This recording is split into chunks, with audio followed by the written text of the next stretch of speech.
வீட்ல தோசை மாவு இல்லாத நேரத்துல நல்லா மொறு மொறுன்னு ஒரு கோதுமை தோசை ரெசிபி எப்படி பண்ணலாம்னு பார்க்கலாம். கோதுமை தோசை பண்றதுக்கு 2 கப் கோதுமை மாவு, 1 கப் அரிசி மாவு எடுத்திருக்கிறேன். கூடவே 1/4 கப் ரவை, 1 டீஸ்பூன் சீரகம், 1 டீஸ்பூன் மிளகு, முந்திரி பருப்பு கொஞ்சம் சின்ன சின்னதா கட் பண்ணி சேர்த்துக்கோங்க.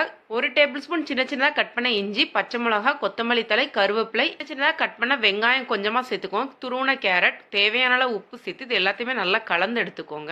இன்னைக்கு நான் செஞ்சிருக்க அளவு பார்த்தீங்கன்னா ஒரு 7ல இருந்து 8 பேர் சாப்பிட்ற அளவுல செஞ்சிருக்கிறேன். இது நல்லா கலந்து எடுத்ததுக்கு அப்புறமா ஃபர்ஸ்ட் ஒரு 3 கப் தண்ணி ஊற்றி நல்லா கலந்து எடுத்துக்கோங்க. கட்டிகள் இல்லாம கலந்ததுக்கு அப்புறமா இன்னும் ஒரு 2.5 கப் சேர்க்கிறேன். மொத்தமா இன்னைக்கு 6 கப் வரைக்கும் தண்ணி சேர்க்க போறேன். 1 கப் கோதுமாவுக்கு 3 கப் தண்ணி அளவு சரியா இருக்கும். இன்னைக்கு நான் 2 கப் கோதுமாவு எடுத்தனால கிட்டத்தட்ட 6 கப் சேர்த்துருக்கிறேன். ஃபர்ஸ்ட் ஒரு 5.5 கப் சேர்த்துட்டு கொஞ்ச நேரம் கழிச்சு தேவைப்பட்டா இன்னும் ஒரு 1/2 கப் சேர்த்துக்கலாம். இது ஒரு 1/2 மணி நேரம் மூடி வச்சிருங்க.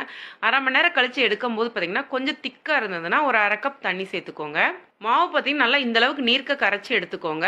தோசைகள் நல்லா காஞ்சதுக்கு அப்புறமா ஒரு கிண்ணத்துல மாவு எடுத்து இந்த மாதிரி ஒரே சுத்தா ஊற்றி எடுத்துக்கோங்க. தேவையான அளவு எண்ணெய் ஊற்றி மீடியம் ஃப்ளேம்ல கிட்டத்தட்ட இது வேகிறதுக்கு 5 நிமிஷமாட்டு ஆகும்.